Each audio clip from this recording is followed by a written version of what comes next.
Handa mo pa ba nung unang beses sa Malakay dito ang aswang na kampo ni Talimas? Nagkagatig nga ako. Pahagal natin ang dugong aswang na nananalantay sa mga ugat ko. Ibig sabihin, kailangan ko ulit kayong kagatin para mas sana magising ang dugo ninyo. Ay, ganun na nga. Diskumpiyado man ako sa gusto ni Lolo pero ginawa ko pa rin ang utos niya. Nagtiwala na lang ako sa kanya dahil alam kong sa aming dalawa, siya ang mas nakakaalam ng dapat gawin. Kaya naman, bago pa dumami ang mga kampo ni Talimas na lumulusob sa bahay namin, kinagat ko na nga ang inaambang braso ni Lolo.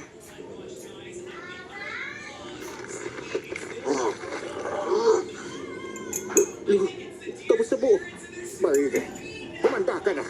At maya-maya na. Ay lulusod na silang lahat dito. Nararamdaman ko ng enerhiya nila. Pero Lo, bakit po ganito ang nararamdaman ko? Parang umiinit po yung buong katawan ko.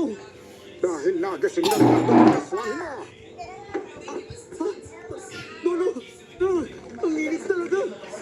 Parang sinusunod yung loob ng katawan ko eh. Tiisin mo lang ako. Mamaya lang ay huhupa na rin yan. Pero Lo, paano po kung hindi? Magtiwala ka lang ako. Kailangan yan para siguradong hindi tayo basta-basta magagapi ng aswang na yon.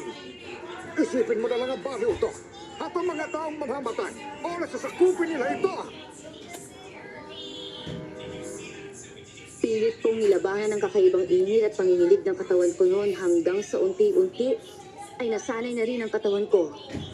Ipinikit kong mga mata ko at saka dahan-dahang humugot ng malalim na hininga para pahapuin ang panginginig ko.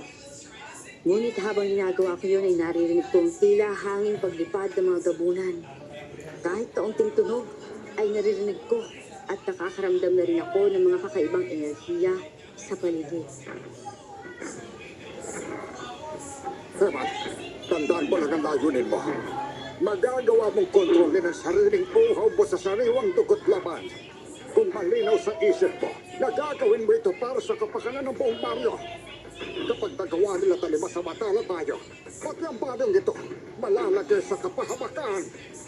Sige po, maliwanag po sa isip kong layunin na ito. At hindi ako papayag na katulad lang ng Talimas. Ang sisira sa baryong kinagisnan ko. Katulad nga ng sinabi ni Lolo ay sunod-sunod na ngang nagsidatinan ng mga aswang na kampo ni Talimas. Tila mabubutas na nga ang bubong namin dahil doon talaga nila napiling lumapag. Ang iba naman ay binabakla sa mga bintana at pinagbugbog ang mga pinto. Para bang gusto nila kaming pasukin. Lo, hayaan po ba natin sila makapasok dito? O, lalabasin natin sila. Mas maiging dito na muna natin sila kakalabanin. Mas maiging limitado ang galaw nila dahil sa maliit na espasyo ng bahay. At sa gayon mas madali natin sila maabot. Basta tandaan mo lang na hindi laging mata ang ginagamit sa pakikipaglaban. Dapat di ba makaramdam mo? Dahil kahit nakatalikot o nakatakip ka man, magagawa mo pa rin silang labanan. Sige po, Lo.